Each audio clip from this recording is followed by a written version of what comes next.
Hey, what's going on guys? It's Jim Fahad here. In this short tutorial, I'm gonna show you after recent Elementor updates how to find Elementor editing handles when hovering over the element edit button.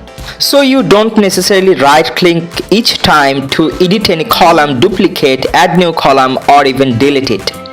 So to enable it, go to the very top left hamburger icon, then go to preferences and here editing handles, turn it on. Now you don't need to right click on the columns icon each time. If you just only hover over on it, you will find the option for duplicate, add new column option or even the delete option by only hovering over on the element icon, also on the section level.